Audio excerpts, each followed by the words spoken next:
I have a question that I'm going to ask for your recommendation, but I also want to warn you and all of you guys, it's so wonderful to be here with you guys, against complacency.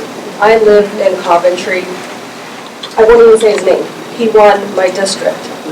When I go to the market, I have to see trucks driving around with his name on flags, bumper stickers. I'm infuriated. I feel like I'm the only one that feels this way because I live in Coventry. Okay. They're everywhere.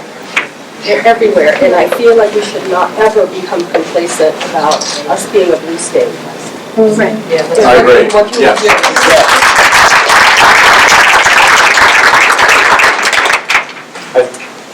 I've been thinking about this a lot because the election results hit me like a landslide, like a ton of bricks. I mean, it was, I did not see it coming.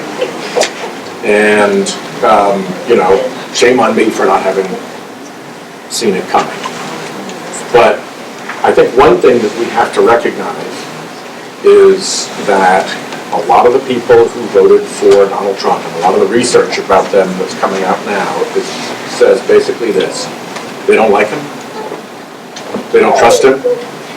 They think his behavior and his comments are deplorable. But they had become so frustrated with a system that was not bringing them any economic advancement decade after decade, not year after year, and that was jammed up by the partisan squabbling, and that over and over again we got nothing done on their issues. Plus, if you were a rural person, you also felt left back culturally and socially, and you felt that you had been disrespected. That came together in a very powerful force that basically said, we trust this so little, we're basically willing to throw a hand grenade into the Oval Office and just see what comes out, because it's not going to be better. Those people aren't necessarily in favor of some of the worst things that Trump has said or done, or in favor of some of the worst things that he is trying to get done. They are just expressing a really sincere and deeply felt discouragement and disappointment with how we have been serving them. And by the way, it's not for nothing that that has exploded since Citizens United, because the special interests have taken so much more power after that decision.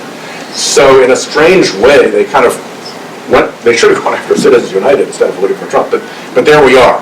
So the first thing we need to do is to not deprecate the Trump voter. Yes. A lot of them disapprove of a lot of what he's done as much as we do, but their threshold for tolerance, for patience was gone, and he looked like change more than Hillary looked like change. So I think that's really important. I think we also have to really focus on what the choices are that he's making so that people then rally around the choices, not around just defending the guy that they voted for. And then I think having a positive agenda for how we solve this is going to be important, even in the minority. So again, something we're thinking about a lot, but I agree with you. I think you got, what, 40% in Rhode Island, George?